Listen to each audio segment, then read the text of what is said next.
Hey, can you hear me? I can't hear you. Let me figure out what's going on with my microphone. That's my problem. Okay. I had to unmute myself. How you doing? I'm doing well. I got work I have to do, so I shouldn't spend too long on here, but figured I wanted to talk more with you, so. Wow. So somebody else is streaming in less than 2 hours. So we have less than 2 hours. Okay. How you doing? Unfortunately, the way the lighting is in my room, I'm not sure I can fix this. I currently can't work in my current office, so I'm sort of in the laundry room working there, but. It's not a huge deal. I think, in fact, most of the people who watch, just listen in the background and stuff. I do the same thing when I tend to listen. Yeah. Something I wanted to ask you about is if you could explain maybe more what the Jewish view is on the soul. Because this is something that I've heard watch various like rabbis from Chabad and stuff talk about, but I really don't get a systematic sense. It seems to me like some sort of substance dualism where there's multiple parts to the soul, but then I'm understanding how does personal identity work and so on with that. Aha. Okay. So translating Jewish ideas of the soul to Christians has become almost a kind of specialty for me. Mm-hmm. Oh, right. You are 2 hours. Yeah, it's still light out, so it's not a problem. Yeah, Jonathan, we have these Haredi Noachides who are really, really stringent, and I love them for it.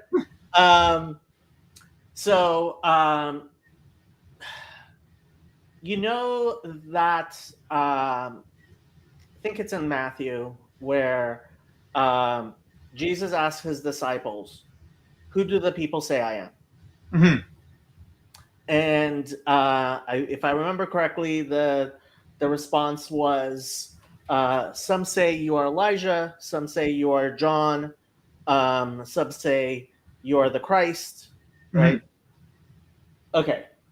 So Elijah, traditionally, we believe that he never died. Mm-hmm. And Jesus was someone that people knew who his mother and his brothers were, right? Mm-hmm. So how could he be Elijah, right? John was somebody that famously baptized Jesus and had been recently put to death, right? Mm-hmm. So somebody, basically, they knew that Jesus had known, and they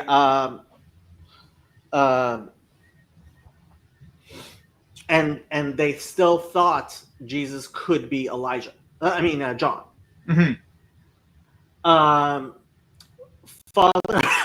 Father Stephen actually kind of quoted this in his Nietzsche speech at the Symbolic World last year, but in the Hebrew, Barchi nafshi et Hashem, right? Bless, O my soul, is how it's usually translated. Bless the Lord, O my soul. Mm-hmm. Right? So if you're saying Barchi nafshi, right? Bless, O my soul, right? Mm-hmm. Barchi is in the command form. It's a command to a female. And it's talking to your own soul. Mm-hmm. Right? So if I am speaking to my soul, right? And in the Jewish liturgy, Elokai Neshama, right? One of the oldest and most beloved Jewish prayers, my God, the soul which you have given me, right? Well, who's speaking, right? Like, if I say, bless, O my soul, like, who is speaking to what? Mm-hmm. Right? So all of this to bring a a view of the Jewish soul, right, which is very different and kind of confused from how Christians usually understand the soul and identity, right? So, just to be perfectly clear, no particular understanding of the soul, that as long as it's within keeping and understanding of like these, we're talking into what I guess a Christian might even call adiaphora. I wouldn't call it really adiaphora, but we're talking about things which each person understands according to their own capacity to understand, right? We're not talking about things that are fundamentals of the Jewish faith. They're in fact things which generally were hidden, and we do not speak to people who simply don't have a capacity to actually grasp them at all. Like if you don't like my speaking about the various levels of the Jewish soul, etc., etc., etc., well, gesundheit hate. This is not fundamental to our religion, and this is not fundamental to what we teach. At the same time, in the Hebrew, there's a lot of words which are used very specifically in Scripture, right? So it says that Vayipach ba'apav nishmat chaim, right? God breathed into his nostrils the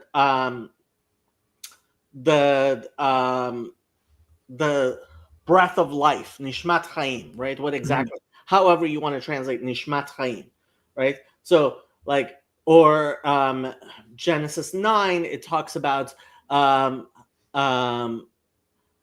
hi hanefesh, right? The blood is the life, right?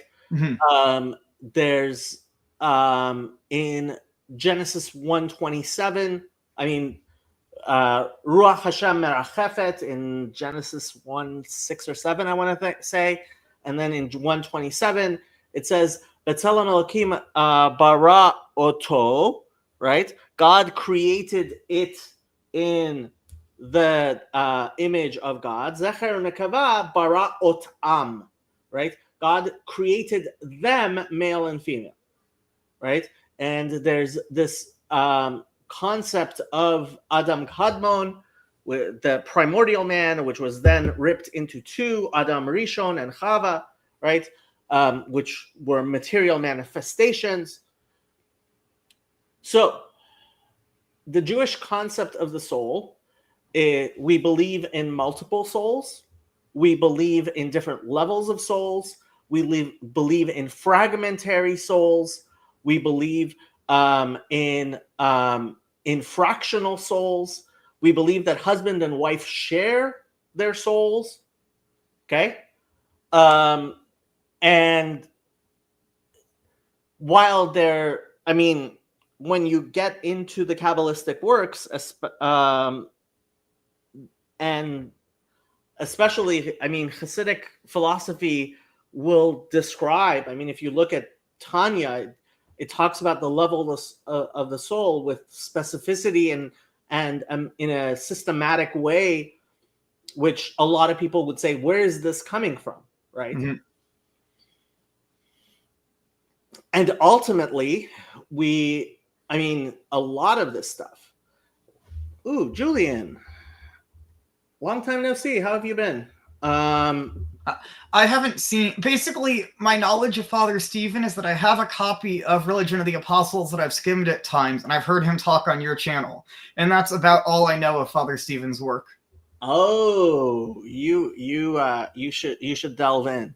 By the way, I'll take this opportunity to say, you were dismissive of Father Stephen's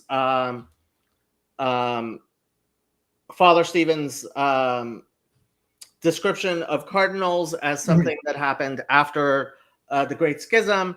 I personally don't care at all, but I did check with Professor Marcus Shera, who is a somewhat active in my community. He's Eastern Orthodox. He is a recognized scholar of specifically these ideas. And he did his dissertation on the legitimating role of monasteries in Roman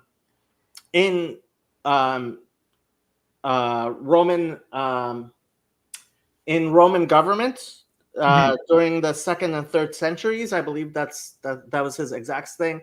And he said there's something to that idea. Now, anybody who wants to go talk about it, they can go talk about it. Yeah.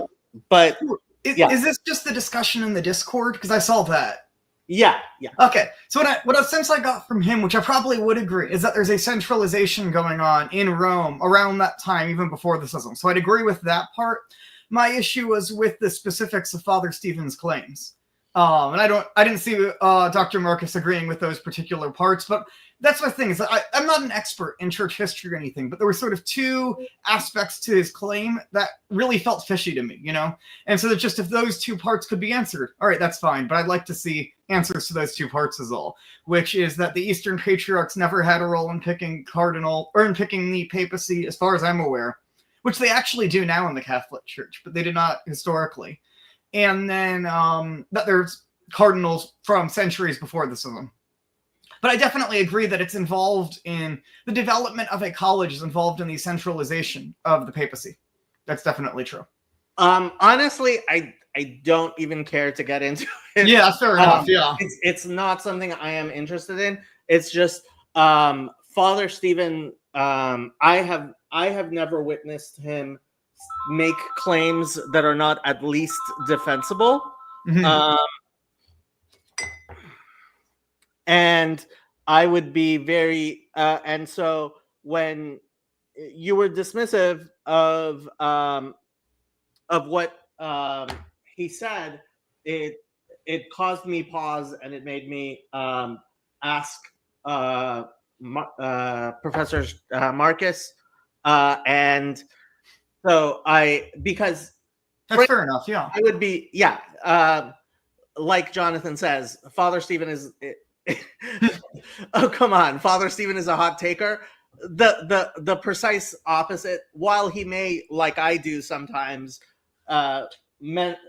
speak of things in a provocative manner, I would be I would be like very, very much surprised if Father Stephen ever, says something that isn't at least arguable. Yeah. Okay. If we both stumble onto a same stream here, like I'm happy to talk with him, but I don't want to start like some internet rivalry with him or something. I like him as a person and stuff, and so. Well, that would actually work to your benefit very much if you did. I mean, he has a much larger audience. But yeah. I should start. Father Stephen, come take me on. I'll fight you. No, I'm just joking. I like that. Rabbi Mullet, nice to have you on for the little time until Shabbat. I'm guessing Rabbi Mullet is preparing for Shabbat. He lives in Texas, if I remember correctly. And sometimes he listens. Okay, so back to what we were talking about. So when you're coming from a Jewish conception of the soul, right? We have these concepts of gaining souls, losing souls. We have concepts of joining souls. We have concepts of what is sometimes referred to as transmigration of souls, which is a way of saying we believe in a form of reincarnation that is not like what most people think of when they think of in terms of reincarnation.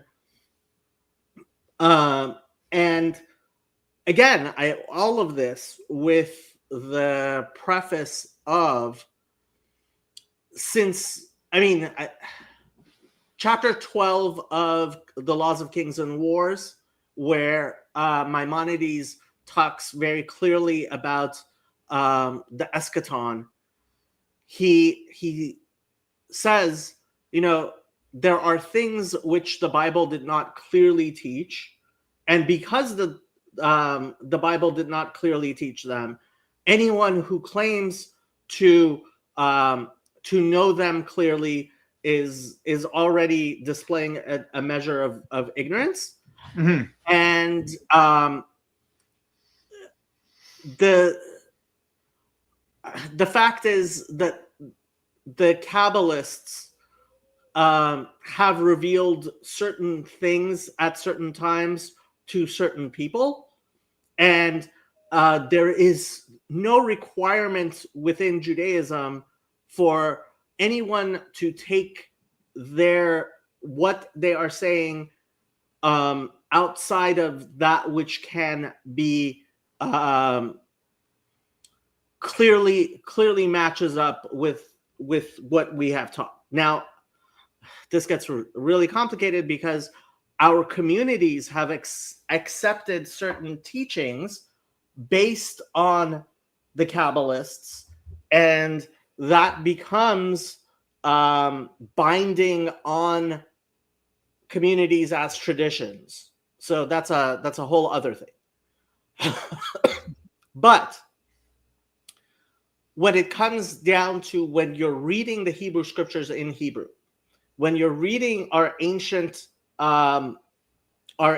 liturgy, when you are reciting songs, right? And when you look at the way that various people, including the prophets, refer to souls, things that happen with souls, when you look in rabbinic literature, you get a view of the soul which is foreign to the Greek understanding of soul, which Christianity has adopted. Yeah. I think at least for Catholicism, for the most part, Orthodoxy as well. I think among a lot of evangelicals, they're not going to have a super nuanced conception of the soul necessarily.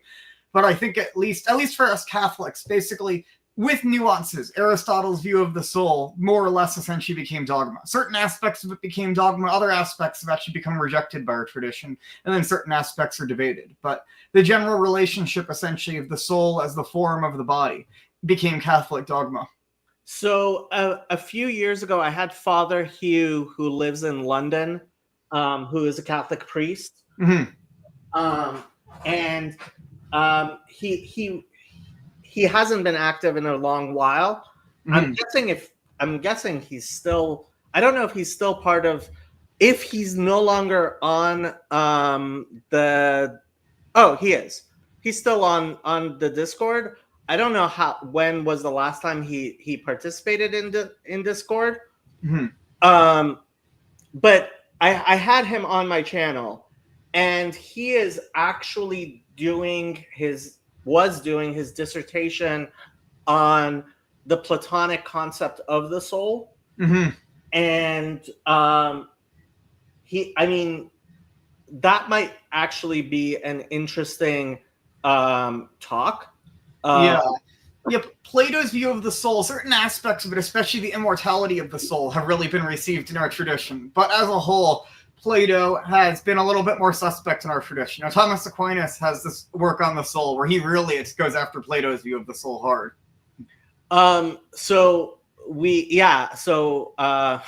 Well, Brian seems to think what I say is simply absurd. Okay. Mm-hmm.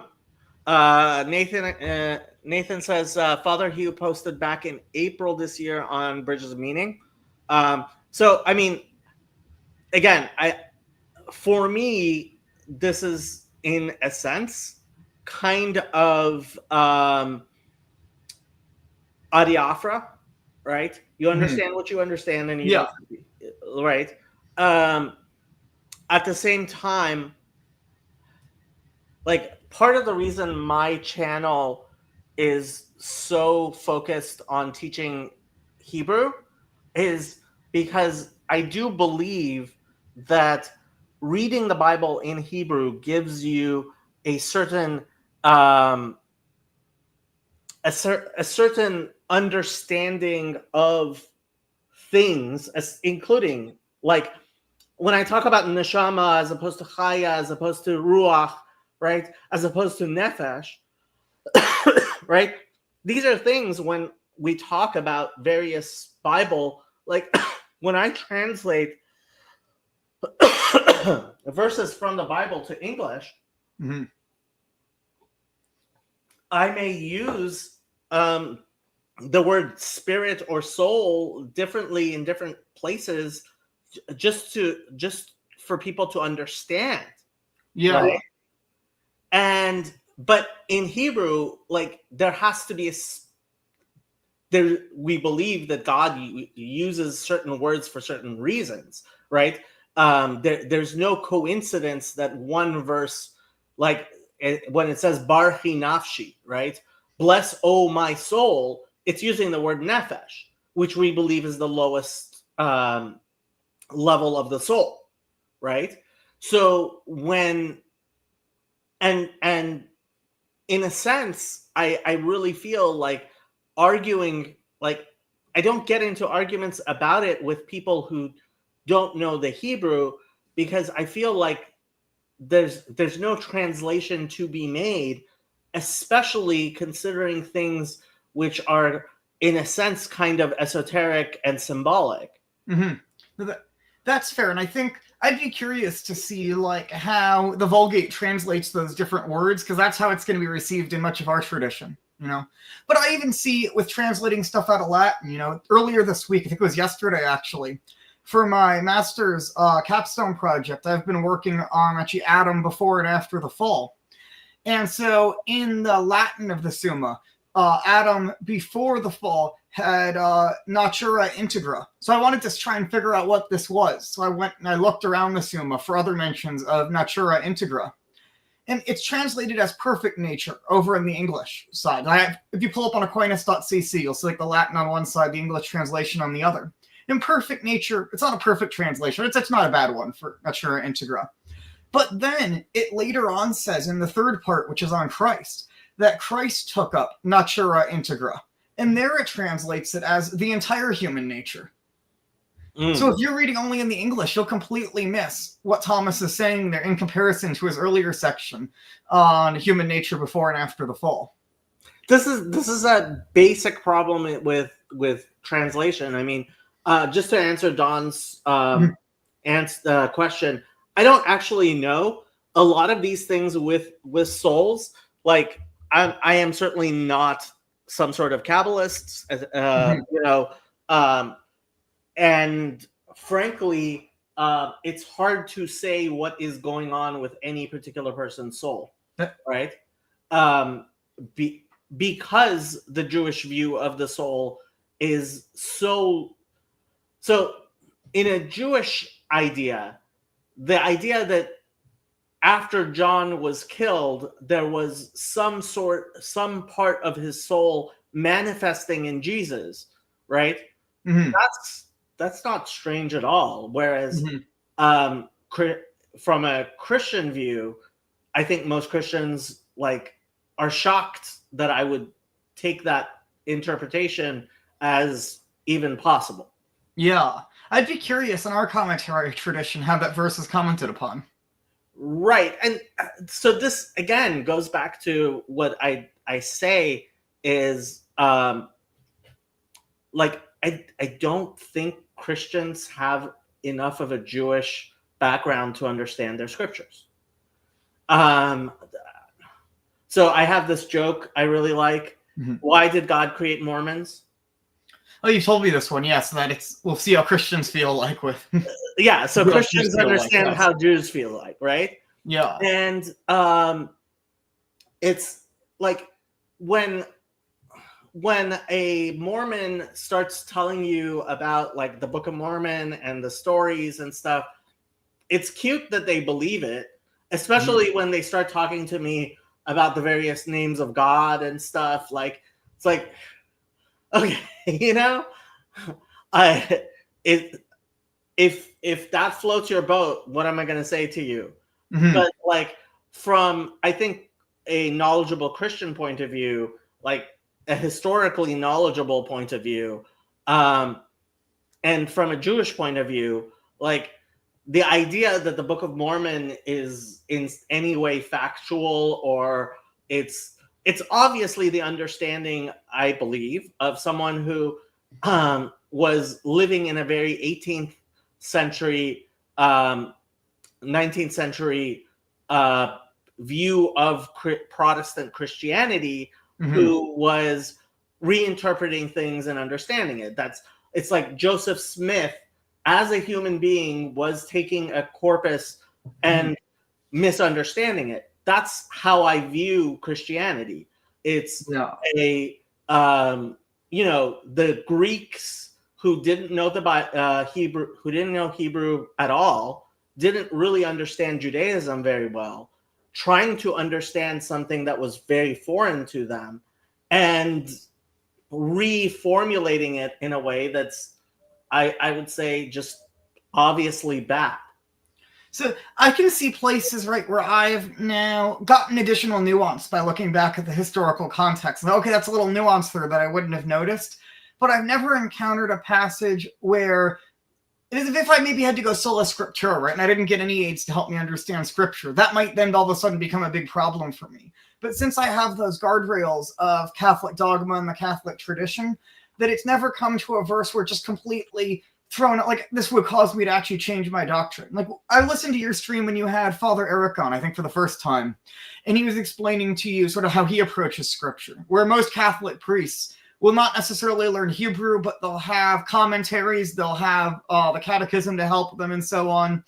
But then when they go to study scripture in seminary to prepare, they will study with people who've become experts in it, really learn the original Hebrew, the historical context, and so on. So I don't think the Catholic Church is opposed to learning any of that. I actually think that that's very often helped strengthen actually my Catholic understanding of it, but it's never fundamentally changed something. Right. So Mark 7 Yeah. for me is just a really good like demonstration of this. First of all, like the Romans viewed Jews as completely fastidious in the amount of washing that Judaism requires, right? And they were very, very dismissive of the fact that Jews insisted on washing before they ate, washed so much, right? They thought it was a waste of water. It was crazy. It was silly, right? And like I think in Mark 7, you see that type of like ridicule just being integrated into Christianity, where thousands of years later, like we Christians are just like, obviously they don't view it as, and have reinterpreted it so that it's not the same sort of like being disgusted at the Jews being OCD and crazy about washing their hands. I wanted to mention on this passage actually, because I was reading St. Thomas Aquinas' commentary on this exact passage, or the parallel passage in Matthew. And what's interesting is that most people read this story and they come away with Jesus was saying the Pharisees were wrong to wash. But Thomas doesn't actually say that. He points out that Jesus never defends the actions of his disciples who were not hand washing. He actually says that the disciples who were not hand washing, he actually said they erred in not doing that because they should have accepted the authority of the rabbis on this. But he says that Jesus then rebukes the Pharisees for doing something worse, which is not following the divine law. And so Thomas takes this to basically say that you can implement human traditions that actually are morally binding, but that you cannot hold them up as a higher standard than the divine law. Well, I mean, I actually think, and this was one of the places where I read Jesus and I came to my view that of what I call the crayon, right? which is it appears to me that Jesus was, as a rabbi, teaching what rabbis do. Came along a bunch of people who didn't understand it.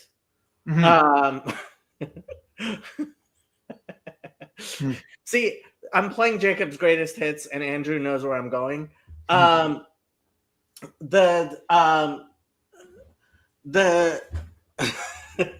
He mentioned the crayon. Take a sip. And it seems to me that like you have a masterpiece, which then the apostles come along and destroy with what they're saying, because as I understand Jesus, and it was from looking up the verse in Isaiah and in the Hebrew, right? Anche malumada, right? It was like his criticism was a very rabbinic criticism of the people who were like, oh, here you have ignorant people who don't know, the Am Haaretz, as they're referred to in rabbinic literature, the people of the land, right? Coming and listening to him. And these critics come and criticize them in public for something that isn't really that important, while they themselves are not properly acting in ways that we would expect. We would expect people supposedly who are learned of the Torah to work, which has nothing to do with what I think the apostles see, which is, obviously the criticism, and I do think the criticism from the crayon appears to be that, like, why would you be washing your hands like this? Because that's not Jesus doing it. I think it's the author of Mark who is doing it. I think, right, when you take that, because I think a modern, right, if you're taking this from a Protestant stance, because I've actually seen a lot of Protestants point to this passage to defend sola scriptura, right? Mm-hmm. So they will say Jesus critiqued the traditions of the Pharisees, he rejected them, therefore we should reject tradition. But I think from a Catholic view, where we're saying, no, tradition is a good thing, then all of a sudden, right, the Protestants will pull this same passage against us. But I think it's interesting that when I went to Thomas Aquinas' commentary, right, he's giving a reading much more similar to yours. So yours might have a bit more of that historical nuance, so the people of the land and stuff who aren't going to know this. But he's essentially, I think, saying a very similar thing here, where he's saying, no, actually, the apostle Jesus never defends the people not doing it. But what he says is that's the wrong emphasis, essentially. The emphasis should be on keeping the divine law there. Right. And I think, I mean, when you take a more holistic view of Christianity, you end up rejecting the plain meaning of what the apostles wrote and what Paul wrote. If Aquinas was writing in, say, the Counter-Reformation period, right, he was trying to respond to what Protestants were saying, then I would very much see where you're coming from, right? But he's writing like 250 years before the Protestant Reformation, so he's not concerned with that. It doesn't even seem to enter into his mind here that it's a critique of tradition altogether. He's just what we have as commentary on Matthew is basically his lectures to students, where and it's actually not probably 100% accurate of a commentary because the students would write them down. And I was asking my professor about this, and he said, look, it doesn't look like Thomas ever went over them to double check that they're all perfect copies, But it seems like he's not concerned there at all, really, with this question of, is Jesus rebuking tradition or not? He's just trying to explain what's going on in the passage. And it doesn't seem to me hugely different than what you're saying. So, okay, it's funny because I just finished writing my response to Rabbi Blumenthal and Dr. Brown speaking. Mm-hmm. Yes, Thomas Aquinas was writing before the Protestants. Mm-hmm. The thing, I think, so Father Stephen says that I agree with Martin Luther on his reading of the Christian Bible, and I kind of do. I can't read Greek. Father Stephen says that the actual Greek doesn't support my doesn't support Martin Luther and doesn't support my reading. I don't know Greek. The thing is, from when I look at the words, right? When I look at the story as the author is trying to present it, it reads very differently than what a Christian would call the Andrew's on here twice. What a Christian would call the Red Letter Bible, right? The Red Letter Christianity is what sounds to me like a rabbi teaching Judaism. When I read what I call the crayon, and so the verse that I really was looking at was where's and in so saying he declared all things clean. Right? Like it's not if anyone was that 16? No, you gotta scroll it's down. earlier, It's I like think. 20. Is that- 20 what?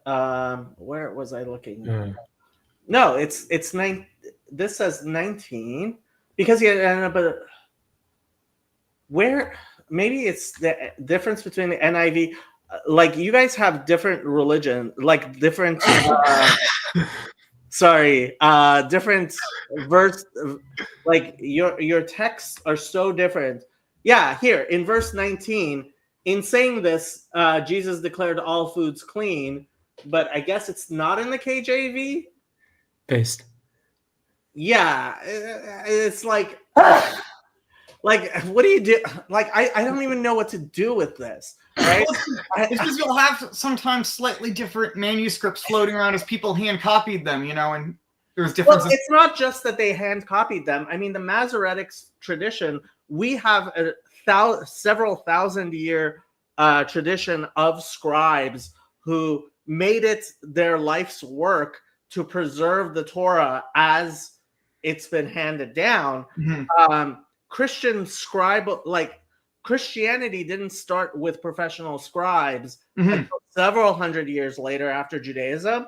And I don't think Christianity ever placed the same emphasis on scribes and the text as Judaism did until the advent of the printing press. So I gotta ask, do you think Jesus would have upheld the whole washing your hands tradition that the Pharisees had? Here, Are you asking me or Gideon? either one. I would say I want to see where you're coming from. I'll see if I can find Aquinas' commentary on this. It's in the parallel version in Matthew, so he has a slightly different text he's commenting on. But he seemed to be upholding the tradition, not as Christians should keep it, but that Jesus was not rebuking the Pharisees for holding that tradition. Because Thomas basically will view that then as positive law, that an authority can put in positive law even in matters of religion. See, this is the thing for me. Like, it seems obvious to me, and go back to my little statement. If you define Christian as someone who follows the teachings of Jesus, the only Christians I know are Orthodox Jews, because we're the only ones who still wash our hands before we eat, right? Like, Christianity has completely, I mean, some people call it churchianity. I would call it Paulinanity, right? Pauline Christianity has completely done away with the teachings of Jesus that you find in the Gospels. And the reason I wanted to bring up this, yes, we have the ultimate Protestant here. Jacob, everybody washes their hands before they eat. Now they do. Yeah. Now they do. Yes. After thousands of years of Christians making fun of Jews for the rabbis for decreeing that, like thousands of years of like triumphant ridicule by Christians against the Jews, yes, you finally realize you were wrong. But that only happened over the past couple of 100 years. And as we approach the Messiah, Christians will, in fact, recant much of what they believed for thousands of years. Thank God. But going back to declaring all things clean, right? So that's from the Gospel of Mark, right? Anybody who compares that with the vision of Peter in Acts, and I noticed Gideon, you kind of had this. You still have this interpretation of cut and eat, that Peter was being told to eat unclean foods. Yeah. Where I think generally most Christians have, especially more traditionalist Christians, and I think certainly Father Stephen would say, no, even after that vision, Peter would never have eaten pork. I haven't researched it closely, but that seemed to me to be the correct. I'm willing to be corrected on that, but I'd be curious what various traditional commentaries say on the passage. You have the, Well, you have the animal apocalypse in there Enoch. is in But I Galatians. think it's a similar thing to that. In Galatians, when Paul talks about going, and how Peter was at first eating, with the Gentile believers and then stopped doing so.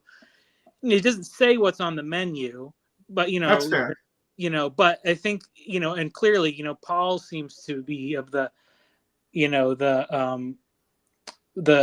opinion that if he's going to reach the Gentiles and they are showing him hospitality, he's not going to ask where what is in the particular dish he's eating or something, which even he speaks about the meat that's offered to idols and things like that. But yeah, I mean, it doesn't mean. But what becomes perfectly clear is that whoever wrote the Gospel of Mark was not there when Jesus was speaking. Yeah, but that's Mark is the one that nobody thinks. Are you Mark saying that because of the parentheses, or because whoever it was whoever wrote the Gospel of Mark seems to be under the misapprehension that Jesus told a bunch of Jews to eat pork. Well, where do you see that? When do you see that? I'm not giving this sort of my final reading on the passage, but what I could easily see, right, is traditionally Mark is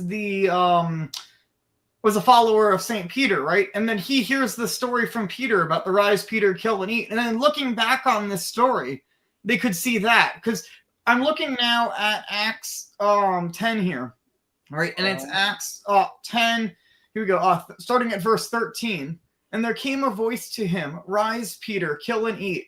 But Peter said, no, Lord, for I have never eaten anything that is common or unclean. And the voice came to him a second time, what God has cleansed, you must not call common. This happened 3 times, and the thing was taken up at once to heaven. So that to me seems like Peter seeing, all right, this was already done. So then he's trying to look back in his times with Jesus in his life to see when did that happen. And I think he's projecting it, it's at this moment. I'd be curious to read more traditional commentaries, but that's sort of the thought that first comes to my head here. So for me, it seems like, that again, so the interpretation that I think Father Stephen would give and many Christians have given me is that the vision of Peter in Acts is not so much about Peter actually sitting there and eating pork, right? Mm-hmm. It's more about Peter approaching the Gentile church and the communion between Jewish Christians and Gentile Christians. And this is where the whole, actually making a division between Jewish Christianity and Pauline Christianity, right? When you're looking in Acts and you're looking at Matthew and Mark and the writings of Paul, a very clear vision comes to you of the types of arguments that Christians were having 2,000 years ago. around things like whether or not you should preach to Gentiles or not, right? Mhm. The relationship between Jews and Gentiles, which is why I often, and I've asked both you, Gideon, and Michael, like, tell me how you, like, what is a Jew and what is a Gentile? What is Israel? What is not Israel, right? Because when you go through the confused morass of the New Testament and try to come up with an actual, I'm not saying it's impossible to come up with a way of viewing it, right? But when you do, it gives you a whole new way and a particular hermeneutic, which you then have to apply to Christian history. And I think when you do that, that's why Father Stephen DeYoung ends up where he does. John Bergsma, who I haven't read enough of, Mhm. seems to also like have done this with a Catholic view and Yeah, really truly looked at it, which I am not aware of. That's Yeah.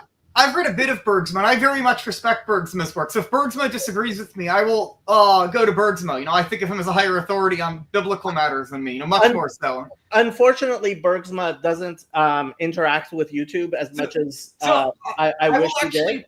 I'm I haven't organizing a read his book. conference in June that he will be speaking at, so I can ask him these questions when I meet with him in June. I would love to actually hear more of him than I have, and I just haven't had the time to read his book works.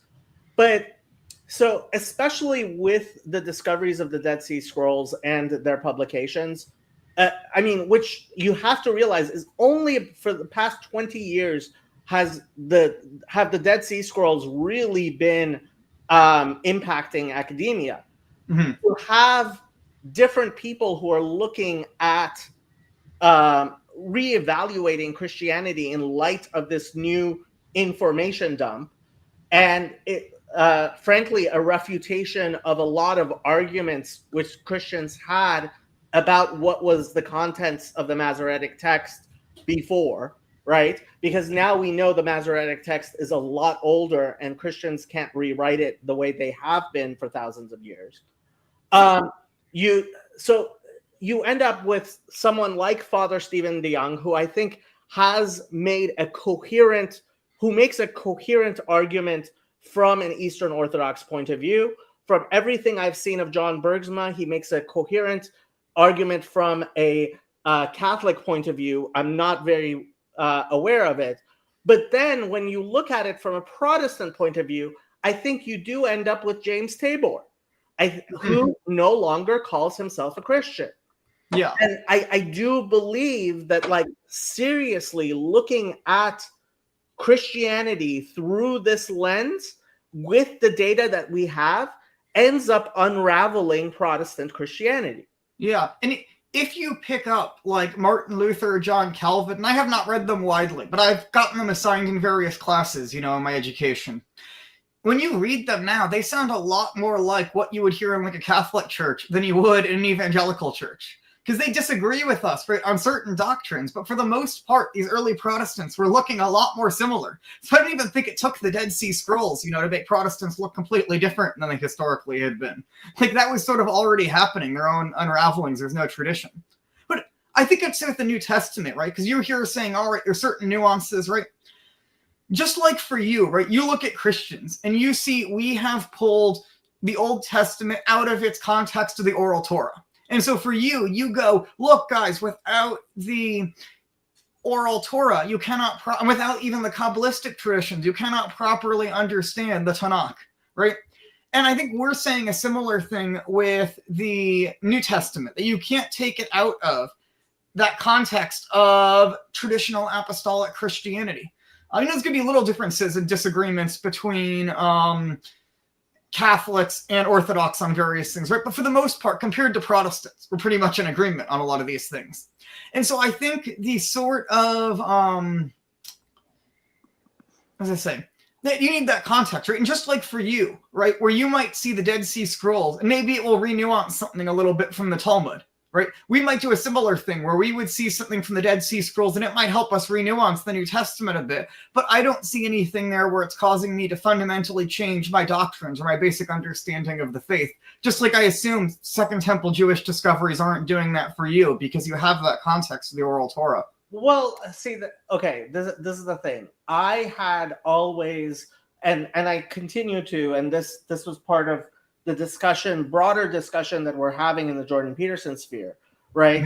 Is, okay, how do we understand what we know of history, right? With our tradition. And Judaism, I seriously do believe, has always had a much more integrated view than Christianity of actual Jewish history and our theology, because that's just natural when you're talking about your own community. But for example, when I was in yeshiva and I was looking at the Mishnah and the Talmud, I always assumed that there were some degree of anachronism, etc. Right? What the Dead Sea Scrolls and reading from the Dead Sea Scrolls has done for me is actually, because I had in many ways integrated, and frankly, most scholarship is Protestant, right? The academic scholarship for way too long has been dominated, at least in the United States and in English, by Protestantism, right? What I have found, and what a lot of Jews, in fact, traditional Jews have found, is that actually the Dead Sea Scrolls are so much less show the Mishnah and the Talmud and these traditions to be even less anachronistic than we imagined. Wow, Michael, we got both of my favorite Michaels on at the same time.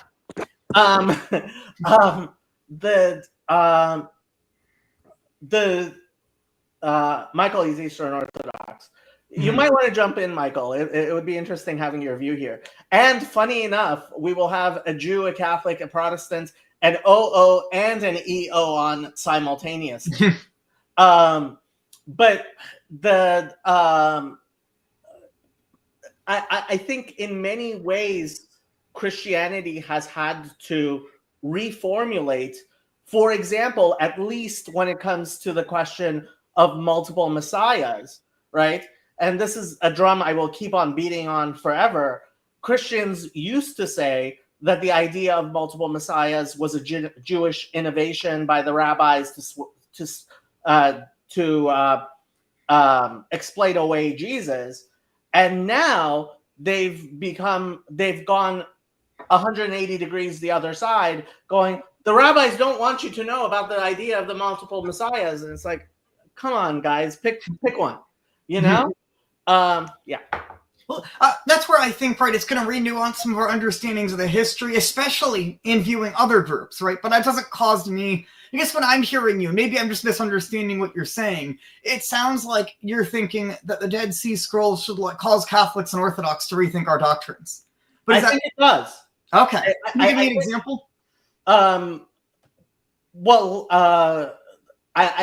So new perspectives in Paul, right? I think that is a reformulation. Like the idea, I don't think before. So there's a lot of people, especially among the trad Caths, who think that the idea that Israel, like there's a continuation of the synagogue, that the Jews had that Judaism is in fact a continuation of things that existed before the death of Jesus. A lot of them, like you hear them, especially the trad Caths and the Ortho Bros, being completely dismissive. Michael, long time no see. How have you been? Okay. He's busy. Yeah. But yeah. I would say to you, I actually think that that's an innovation that I sometimes will debate the trad Caths on. Because look, I can pull up, if you want me to pull up, like, really horrible things that have been said about the Jews by popes in the past. Like, that's when we talked about the Mortara Affair. I'm thinking, like, this is, like, one of our least scandalous things. Like, I can pull you up way worse things. But what's interesting is if you look at, like, the papal bulls, for example, forcing the Jews into the ghettos, it was on the basis that they were the same people as the people of the Old Covenant there, who had now rejected Christ and so ought to be punished for that, you know? And so I think that, well, now, you know, we have a much nicer understanding of the application of that. I mean, maybe you could say the application has changed over time, right? I think that basic principle of whether the Jews are the same people or not is the same, because all of the fathers are turning to Romans 11 to prophesy a conversion of the Jews at the end of time.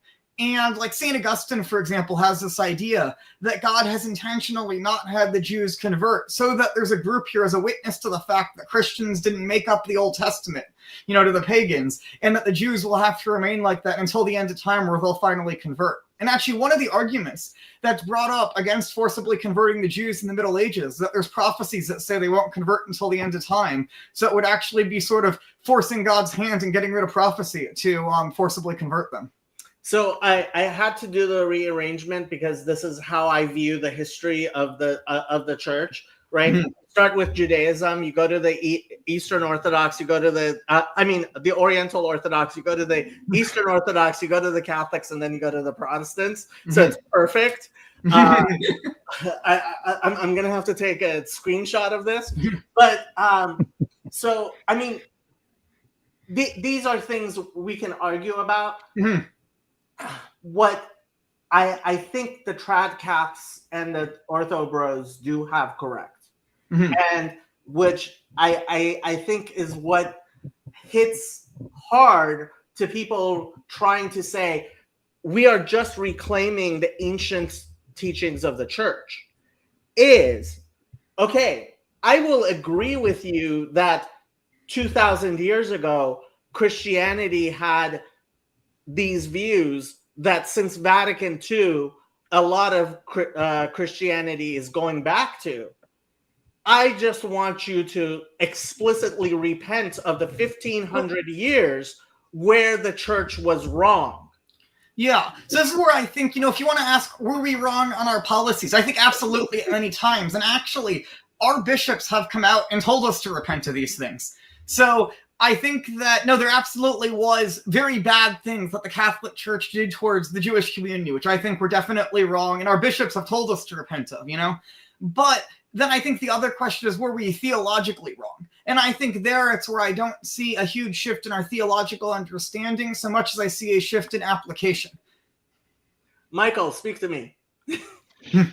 Well, I'm just deep on Father Stephen DeYoung's thinking on all this stuff. I mean, one of the biggest things that I felt like I had to grok from his work, which I've really taken on, is here's this divide in Pharisaism, right? So the entire Christian tradition, right, are effectively led by largely a Pharisaical group who proclaims Jesus as the Messiah, and then you've got a whole bunch of Gentiles who fall in line with that, and then fall in into those traditions, right? And everything that we're calling Orthodox now is the continuation of those who divided out, right, and said Jesus is the Messiah.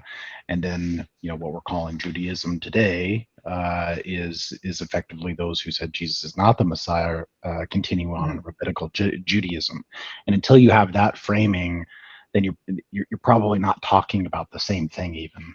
So Father Stephen actually mentioned me on one of Lord of Spirits podcasts recently. But I caught that.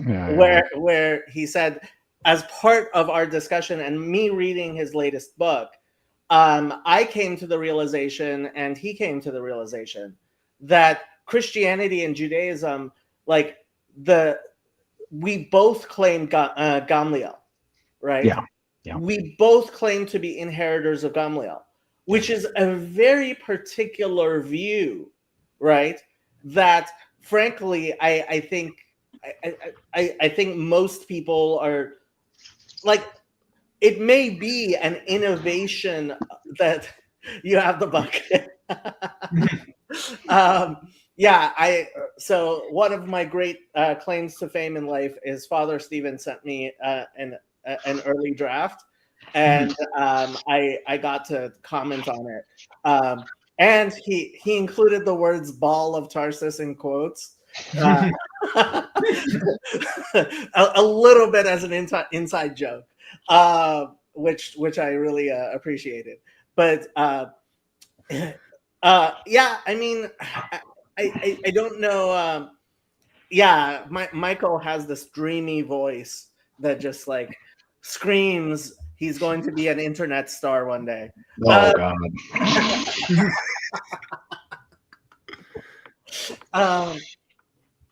I've missed you. It's been a long time since you've been on. Yeah, too long. Life gets in the way and whatnot.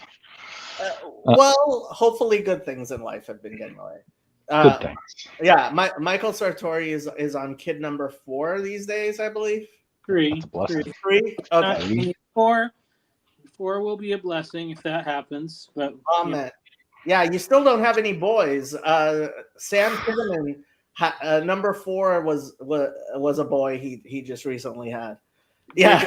I just checked, so I finished the book that I've been working on, or I've finished it to the point where I'm not going to work on it anymore, and I'm just going to send it out into the universe.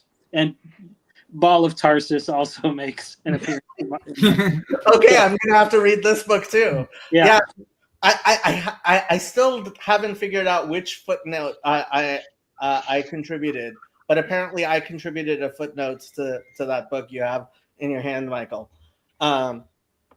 You know which footnote it is. I remember I told him to include a footnote about the use of the word Pharisee in the Mishnah. I'm guessing that's what made it in, but I didn't read the entire book over again, which I probably will, just to see how different it is from what it was. One of the things, so I was looking at mentions of Glomliel in his book, and that reminded me. Who was it? Was it actually? Was it Barnabas who studied with him? Who he helped kill? Yeah. So Eastern Orthodox, I was very surprised about this. Eastern Orthodox tradition claims Barnabas and Paul and Stephen and apparently a bunch of other people were all students of Gamliel together. Mm-hmm. Well, and so if you took that on its face, then it's even the more impactful for us in this tradition, because we're like, not only did he help kill that guy, but he had a brotherhood with him, right? Mm-hmm. And so there's a calling back to like a Cain and Abel motif. Oh, so what's the story of Barnabas I'm missing here? Not Barnabas. Hold on, let me make sure I get my ducks in a row before I go off on this team. Stephen, yeah. So Paul contributed to the killing of Paul Stephen. Yeah, Stephen. That's what you were thinking of. Yeah, I think that's what I'm thinking of. And then Barnabas kind of vouches for Paul. Okay. Gideon, I think I saw you debating Jimmy Akin one time. I did debate Jimmy Akin once. I don't think I watched the whole thing because you guys started getting into a lot of really Catholic arguments, but yeah, Jimmy Akin, as they do. He's a big time Catholic apologist guy. I debated him on theistic evolution versus young Earth creation. Did you win? I didn't. Did you win? I think he didn't really ever refute my arguments, but I think he won the debate because he's a much better debater. So he basically managed to redirect the whole debate to his opening statement, and then we spent the whole time debating his opening statement. So I feel like my arguments never really got a hearing in the debate. And at that time, he had a much better handle on studying the magisterium than I had. This was really before I had studied theology as a hobby before this, but I never really formally studied theology until shortly before that debate. So I think now I'd be able to make a much more detailed argument on some of the things that he was saying about the magisterium. Can I call back to this? Yeah. So Most prominent such act by Saul of Tarsus, recorded in Scripture, surrounds the death of Saint Stephen. Stephen had been a fellow disciple of Gamaliel, who had been baptized into the Christian movement. He'd been given a position as one of the first deacons in the Jerusalem Christian community, overseeing the ministry to the Greek-speaking Jewish people. Within this ministry, certain Jewish people from the diaspora engaged in public debate with Stephen and lost. This led to their slander of him and ultimately to him being called before the righteous authorities to answer for himself and the movement he enjoined. He made a full-throated defense for himself and appealed to all those hearing to embrace Jesus as Nazareth, so on and so forth. Paul had likely shared many a meal with Saint Stephen, right? And then he helps in the killing of Stephen. So that starts to set again this motif, right, of brothers under Gamaliel. He helped kill him, and then the complete let's say psyche collapse of Paul following shortly after. It is definitely a different view than I mean, if you start viewing it as part of a broader story, like Gamaliel becomes a much more central figure in Christianity with this view, and especially when you realize, okay, so Gamaliel was a grandson of Hillel, right? And Jesus's teachings, obviously, I mean, Mark 12 could be a direct quotation of Hillel, right? And so Gamaliel in Acts is sometimes referred to as Gamaliel the First, right? He had a son named Simon, who had a son named Gamaliel, who had a son named Simon, right? And Rabbi Judah, the prince, was either a grandson or a son of that Simon. I don't have the family line direct, but Rabbi Judah, the prince, was the redactor of the Mishnah. The Talmud is a commentary on the Mishnah. So rabbinic Judaism, right, very much so, is directly descended from Gamaliel. Yeah, I think that we would see Gamaliel, and it's like whatever part of the Pharisaical sect that was not hypocritical, right?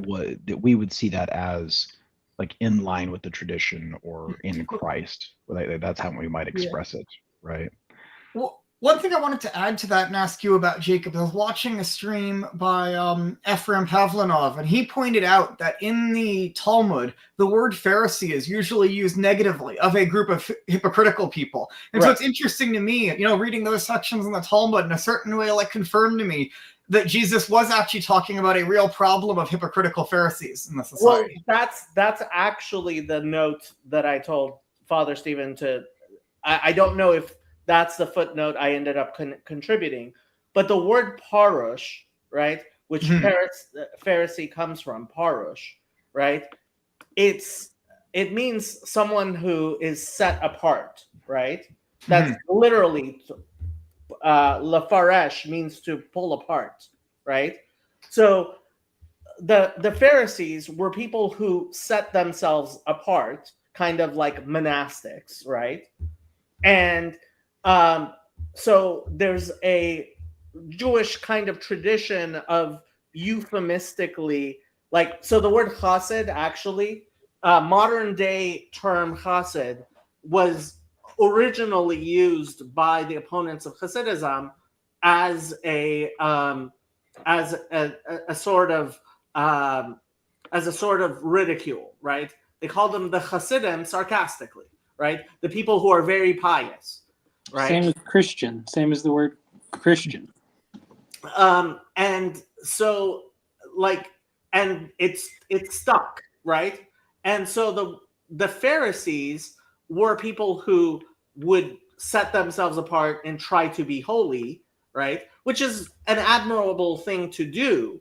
But there are all kinds of problems with, and I'm sure you've met these people who try very hard to be holy and set themselves apart towards holiness, which causes them to, there's lots of ways of being critical of such people, which is how the term was generally used of others, including in the Mishnah, right? So to call somebody a Pharisee, right, meant, okay, you're trying to be very holy, but that's, I'm not necessarily calling you the holiest person, right? And if you can be so holy, that's great. But there's some doubt there, right? And that's what I thought was a necessary, footnote. Sure. To the term Pharisee, right? So when Jesus says, unless your righteousness exceeds that of the Pharisees, right? Or else you will in no ways make it to heaven. Or he says, the Pharisees and the scribes sit in the seat of Moses, and you shall do everything that they say to you, but you being not hypocrites like they are, right? The charge of accusing each other of hypocrites, like that's, if you took every charge of hypocrisy out of the Talmud, you would end up making it a third thinner, Yeah, and so I think this becomes part of the Christian assertion, right? Is like, okay, look, is there good fruit or not, right? And so for the Pharisee, again, you can imagine at least like two pieces here. You have effectively Pharisees and a couple of other divisions who kind of fall in line with the Pharisees who accept Jesus as Christ, right? So they're like Christ-oriented Pharisees, and then a bunch of Gentiles who fall in line with them. Then you got a bunch of Zealots and the Herod people and whatever else, right? And they're all sort of like following, because the Pharisees have the right tradition, have the right scripture, they have all of it right. The problem is there's just some amount of them that bear bad fruit, right? And so it's like, okay, well, what does it take to bear good fruit? All right, well, and so that's to participate in the spirit that is holy and that is orienting towards Christ. That's the idea, towards the second power in heaven, right? That's the idea there. That's the profession that we're having. So I have to say the Oriental Orthodox are being characteristically rather quiet here. Huh? I don't know, man. I think I'm just gonna parrot Daniel Boyarin on Mark 7. I think he still critiques the traditions of the Pharisees, but it's not as if that's outside Pharisaism. Well, so like that Paul critiques the traditions of the Pharisees. Yeah, I think so. So I mean, Daniel Boyarin, he goes at length. Maybe I would say the only person who goes at this harder than Father Stephen DeYoung is Daniel Boyarin, right? Of steel manning how Paul is just so absolutely a Pharisee afterwards, right? And continues to be, right? He never stops being a Pharisee, and the critique is only at anything that would bear bad fruit. It's like it's the love to feed your disciples over the tradition of the of fasting, right? Like sacrifice that in love to feed these people, right? Of like when to have mercy and when to have judgment. I'm not familiar with Boyarin at all. Not hugely interested in reading a somewhat secular Jew. Not a lot of Orthodox Jews walking around with earrings these days. He's a weird guy. I read Borderlines, and he kind of identifies with either Manim or Aher. So there's a lot of us. There's a lot of us Orthodox Jews that Christians talk to who are disciples of Acher. That's for sure. Well, so Boyarin, the way he signals to me is like a Saint Christopher like figure. Here's this dog-headed weirdo coming across the river with some truth on his shoulder, right? Like this is an oddball who's like found something and is bringing it across from across the water. That's what he's doing. Yeah, I know nothing about oddballs doing stuff like that. Yeah. Something I want to add here that I think is really at stake, and I think we were sort of getting to right at the end of our discussion, Jacob, last time, is that a lot of this question, right, is framed around that we see Jesus. A lot of people sort of read the Gospels and they're seeing Jesus as critiquing the Pharisees. Or Pharisaism doesn't work. Then they read Paul as sort of establishing Christianity as something that will work, almost. That's sort of sometimes the vibe you get. But I think it's much more, right? We had this whole discussion of the wisdom of God there, right? And there was the question of, is the wisdom of God and the word of God, is that simply the Torah, or does it become incarnate as Jesus? And so part of it for us, like I think the biggest part for us, right, is that it's not that Judaism misses like this or that little teaching or something like that. But for us, it's the person of Jesus as the incarnate God who comes to save us. As for us, that's just so central to Christianity, that the wisdom not only is written down in this written form, because I can very much agree in a sense that there's a very strong sense in which the wisdom is the Torah. I mean, Sirach, which is part of our Bibles, funnily enough, but not your Bibles, he says that the wisdom of God is the Torah. But then he reappropriates that same language about wisdom again at the end of Sirach to describe the high priest, a sort of the embodiment of this divine wisdom. And so we see the ultimate embodiment of this divine wisdom is as the person of Jesus. And I'm not saying to convince you of this, but do you think that that's sort of at fundamental thing? Because I know you sometimes said that Christianity is a religion about Jesus more than what he said. And I don't agree more than what he said. But I agree very much there's also a fact that Christianity is somewhat about the person of Jesus, not merely that he's a teacher like Moses. So I'll read the Noahide, who I believe should be the sixth person in this panel, because that's where Christianity is headed. Jesus sounds like a contemporary Orthodox Jew. Paul does not. That's weird, right? I agree with that. And somebody earlier said, how long before Jacob? Where was that? He said, how long? Will within 1 hour Jacob say?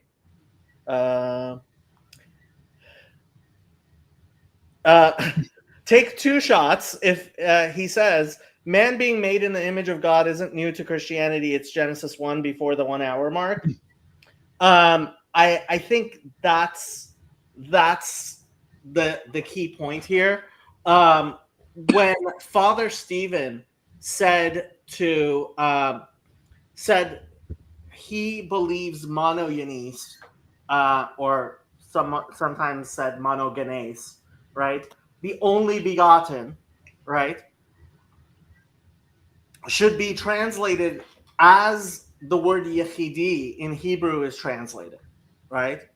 When you turn Jesus into yet another person who is who is a representation of God in the world, right? Then you're going back. You're teaching Orthodox Judaism. But you're no longer teaching Christianity. But we don't think, and I haven't looked into that specific word, so I can't comment on that specific controversy. But I will say for us, right, we would say all this stuff in the Tanakh, for us, is leading up to the incarnation. But for us, it's not merely that Jesus is a representative of God. Or it's not like there's sort of this image that's there so that we can better understand God. We would say that the body of Jesus is just as much a part of his person as our body is a part of our person.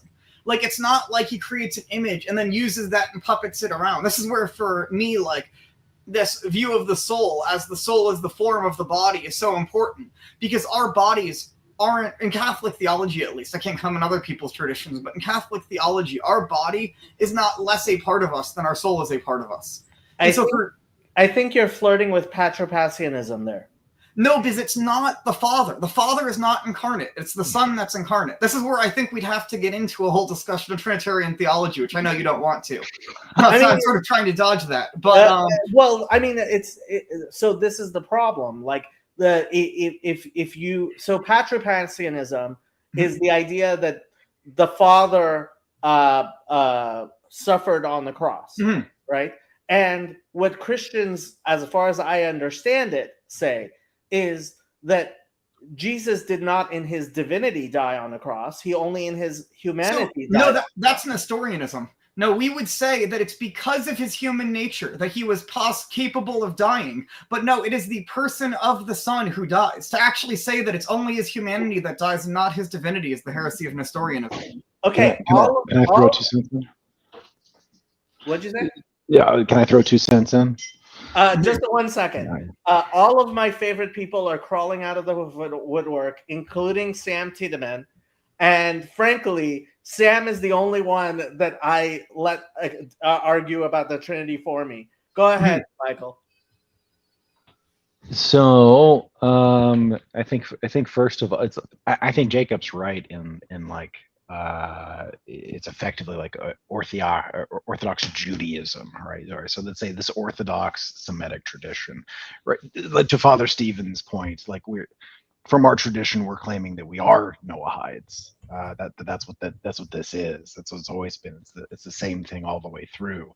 The difference is one, an identification of a second power in heaven, and whether you ascribe to that at all. And then if you do ascribe to that, if you do see that, did that second power in heaven incarnate, walk the earth as a man, die on a cross, and resurrect again? And now you're in pre-Messiah tradition and post-Messiah tradition, which is why we say that we're in the end days. So we're essentially the Pharisees who said Jesus was Christ, and that now it's the end times post that. So Sam says, I think every Trinitarian says that Jesus died with respect to humanity only because divinity is just immortal, hard stop. So he died because of his humanity. I'm not denying that, but it's a person that dies. It's not a nature that dies. It's the person that dies because of the nature. Because the nature is the principle of operation of the person. Well, I think it's all silly confusion to me. I will say I'm reading some of the Derek Hashem right now, and the Ramchal seems to have a metaphysics that's actually capable of having like a discussion about this, you know? So, because I was going through like his discussion of the divine attributes and so on, that felt very much in line with a scholastic terminology. So it seems like Judaism should not reject this sort of discussion of scholastic terminology, even if that's not where necessarily you want to go. But let's be clear, to appeal to the Greeks, we are professing that Christ went down into death. Yeah. I have no clue what you just said. Jonathan, say something. So I'm curious why there's Bar Kokhba, there's Shabbat Tzvi. Why does Jesus not live in that sort of messianic like group? Or maybe he does, but like he's just like so outsized. But like, you know what I mean? Like there's kind of in the Jewish tradition, there's all these like kind of failed messiahs who are known, but Jesus is not sort of officially in that group, is he? Well, I mean, I think he is. You think he is, but like false messiahs. Well, I have to say, okay, so we do make a distinction between false messiahs and candidates for Messiah who died, right? And this is a discussion most people don't want to talk about. Most of Judaism very clearly puts Jesus in line with false Messiah who died, right? Whereas I actually would like to put him back into the category of just another rabbi who died and was very much misunderstood. Of course, I kind of like have a feeling with Shabbatai Tzvi that he wasn't that bad of a guy either. He was just wrong. and Jacob, can you expand on one particular piece there? Where do you think the division? Because the best I understand, there's a division of understanding of Messiah, right? And so like there's at least a sect that sees Messiah through a certain lens, like let's say through my lens or Father Stephen's lens, and that is distinct from what you're talking about. Where do you think that starts or is noticeable? How do you track that? well, okay. So the first question becomes, what does it mean to be the Jewish Messiah? That's like an important question to ask, right? So sure, okay. Yep. And I would say that the Christian view, like already we're not talking about the Jewish Messiah anymore, right? Yep. Then the question becomes, Well, so is it fair to say though that there are Pharisees who just end up disagreeing on this before they're called Christians? oh, definitely. I mean, Okay. what the Messianic era ends up looking like, Judaism still very much is like, this is up in the air, right? I have repeatedly said I would not in any way find my religion changed at all, while at the same time I will say I don't believe this is what would happen if right now a giant UFO that looked like Ezekiel's temple landed on the Temple Mount and biblically accurate angels came out, named the Yanuka the Messianic king, and said, hey, this is like, we were sending you guys messages as best we could, trying to explain to you the truth for the past 2,000 years. Yeah, this is So the Torah wasn't given by angels, but it was given by aliens. the hold on. Moses went and received the Torah directly. How exactly that happened from God, I don't know. Right? Yeah. That I don't know part. That's what we're calling Messiah. But like, if that's how it turns out to be, there's nothing. I have nothing in Torah which like in Jewish belief which negates the possibility of that happening. Right? So how do you, if I were to say like David participates in Messiah or Moses participates in Messiah, does that track for you? Obviously. Okay. David is like, if you didn't listen to the discussion Dr. Brown had with Rabbi Blumenthal, I highly recommend listening to that, and then you might actually want to listen to the commentary I did on it, because I think in many ways some things are clarified, especially for somebody who comes not from a Protestant point of view, because Dr. Brown is very Protestant, right? So like, yes, Acts 5, we keep on going back to Gamliel. Acts 5, where Gamliel's like, hey, why are you like becoming a sectarian for a particular messianic figure? That's a mistake, right? We as like, when I read that, I was like, it's in the Christian Bible. Why are you guys bothering us with this? Why don't you stop with your Jesus will be the Messiah thing? What if you find yourself on the wrong side? Yes, Jason. So what if the spaceship said that Jesus was here? Does that change your religion then? If Jesus if Jesus was on the spaceship, yeah, exactly. then maybe. No. I feel like that's a lot of the expectation of, well, at least a lot of I gotta drink more for this. Deuteronomy already warns us against Jesus on the spaceship. Okay, like it's. What do you mean? Well, like If if an angel or somebody comes and like contradicts the Torah or says I'm adding to it, I'm subtracting from it, I'm changing it. Right, but Jonathan, the Jesus I don't agree with the Pauline Jesus. Sure. yeah. If it was Paul, Right? we would.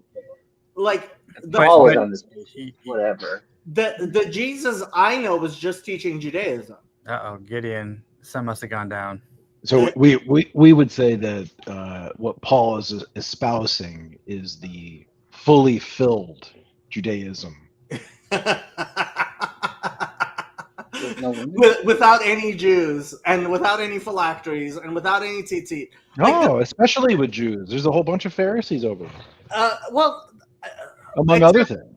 except that there weren't, like, all of the Jews that converted to Christianity ended up ceasing to exist Why would you say that? because they ceased to exist. Where are the Christian Jews? In Ethiopia. In What's Ethiopia. what's So what's my what's the my eunuch's name? godfather in the church, it was born in Bethlehem, right? And he and his people, right? Like as far as they know, it goes back 2,000 plus years, right? And so these Arab folks, all over the Levant, right? These Christian communities that are set up, but there's not just Christian communities. You got Jewish, let's say, two sets of Pharisaical divisions that survive the oppression by Rome, right? Some of them Christ followers, some of them not Christ followers, and they are still there, and they absolutely do still exist. Okay, so Zechariah 8:23. Thus says the Lord of hosts, in those days it shall come to pass that 10 men shall take hold of out of all languages of the nations. Each shall take hold of the skirt of him that is a Jew, saying, we will go with you, for we have heard that God is with you. The Septuagint translates the word kanaf there, which means corner, right? As crispidin, which is how Jesus's fringes are referred to throughout the Christian Bible as crispidin, which is the Greek way of referring to tzitzit, right? Christians have no idea what the word tzitzit means. They don't know what tzitzit look like, except nowadays with Messianic Judaism getting involved, right? Messianic Christianity getting involved. No,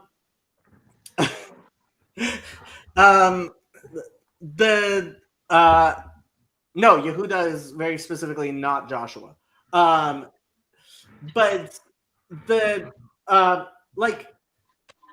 Jesus talks about phylacteries and tzitzit.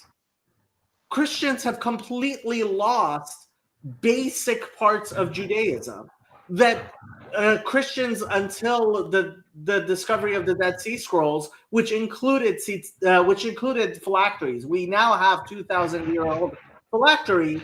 Christians were like, oh, that was like, those weren't real things.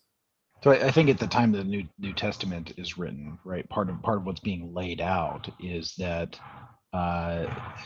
at least the Pharisees, but certainly more than that, right, people that are Jews, right, somewhat in relation to Judea, circumcise their children, circumcise themselves, that they had lost Messiah.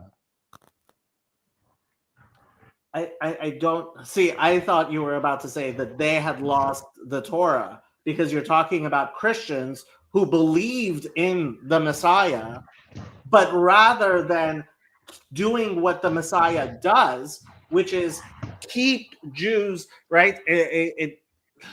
Jacob's greatest hits, I have to bring up, right? Come on. Like, Jesus was the king of everybody but the Jews, right? The only thing that's not there is actual Judaism and Israel and the Torah and keeping of the commandments and the New Covenant and the Hebrew Bible. All of that was lost. Christianity did a very good job of making the Gentile nations closer to godliness, for which I am very glad that Christianity and Islam did that, right? But what it did, Christianity is a step down from Torah for the Jew and a step up for the Gentile. So we would say that you cannot participate in Torah or Nomos without embodying Messiah. Okay, so who did that?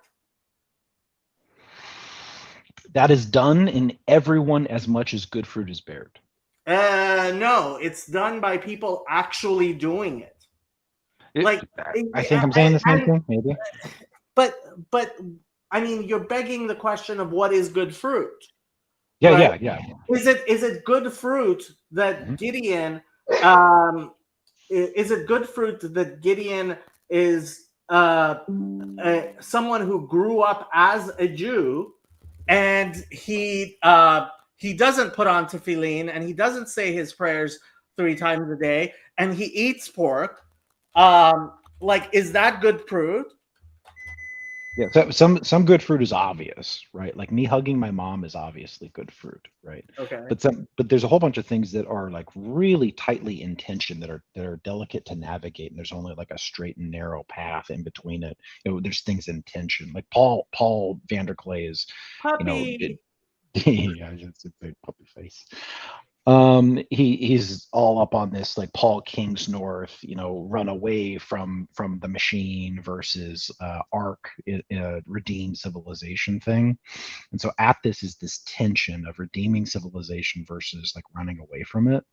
And in both, like there's goodness in both, and it's hard to navigate like what thing to do. And so in that tension is nomos, is Messiah. Messiah is the only thing that can help you navigate that, because you can't do it Michael, yourself. but you're running away from the literal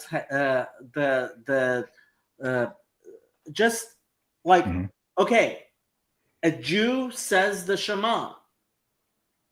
A Jew says the Shema morning and evening, right? As is commanded in Deuteronomy 6 and again and again and again, right? And like Christianity, Justinian's code made it illegal to recite the Shema.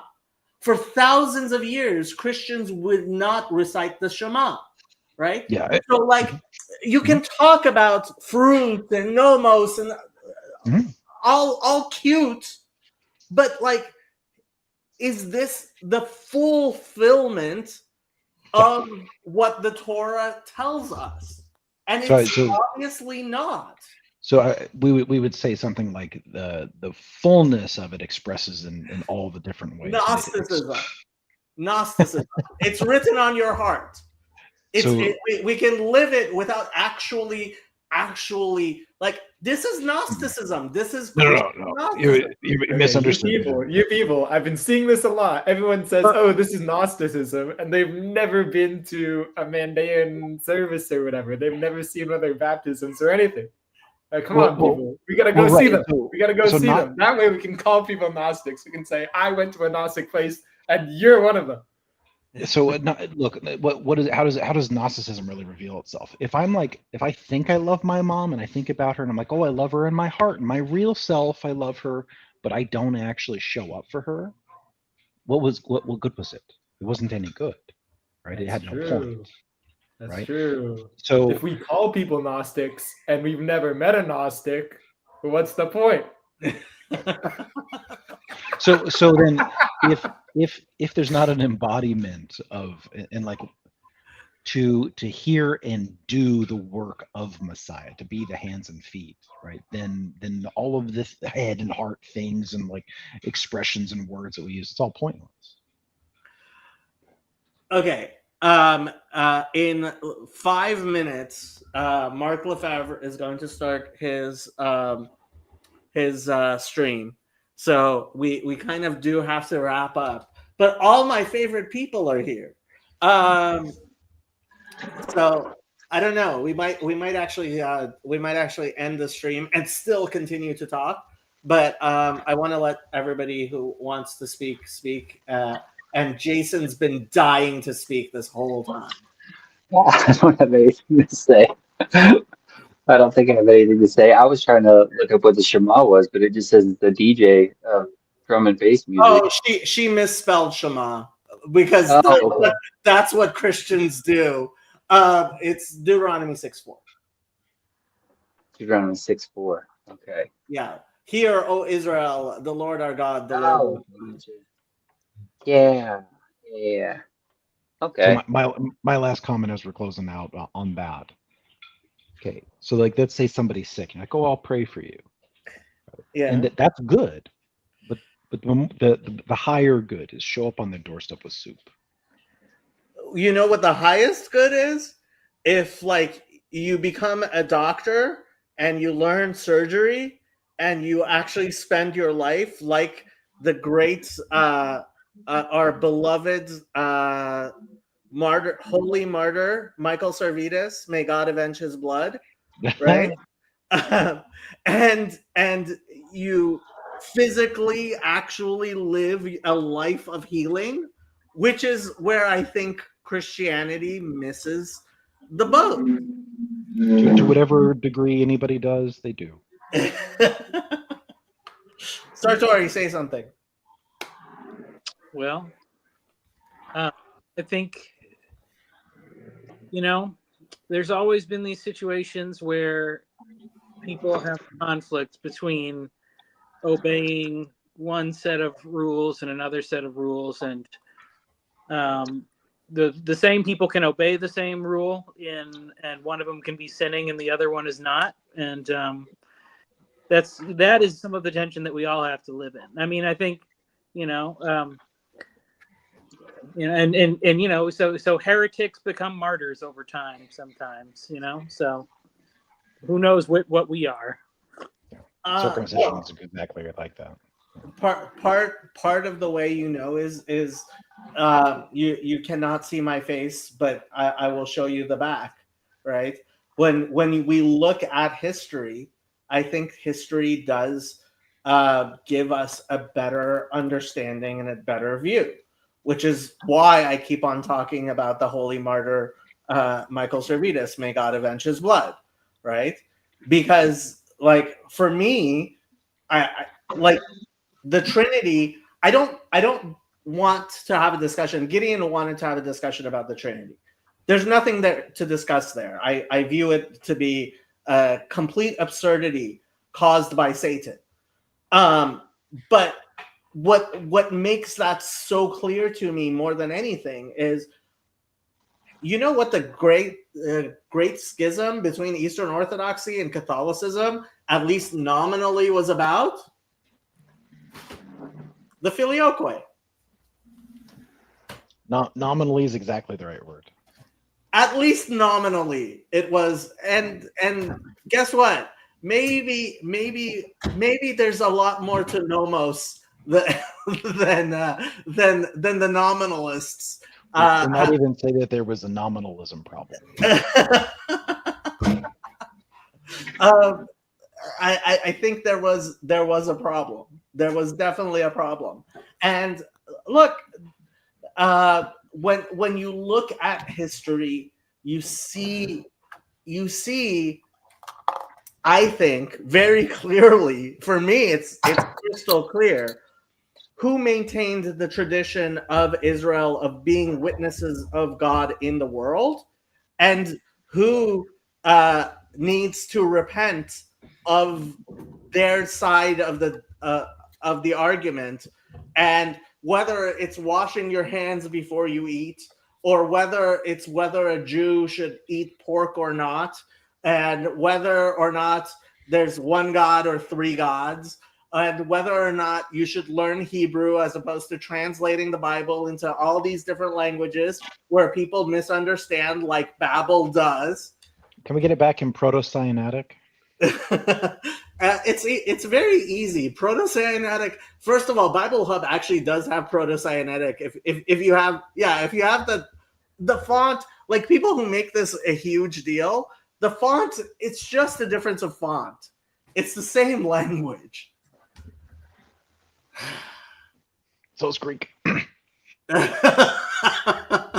Yes, Greek and Hebrew is the same language. I mean, they got vowels, but what are you going to do? Jason, you look really buff. Thanks. How'd you get so buff suddenly? Just push-ups. You've been doing push-ups? Yeah. Yeah. I've tried it in the past, but I always hurt myself. So then finally I haven't been hurting myself, which has been nice. So Now that you're living in sin, you've started gaining weight. Oh, we see what's going on.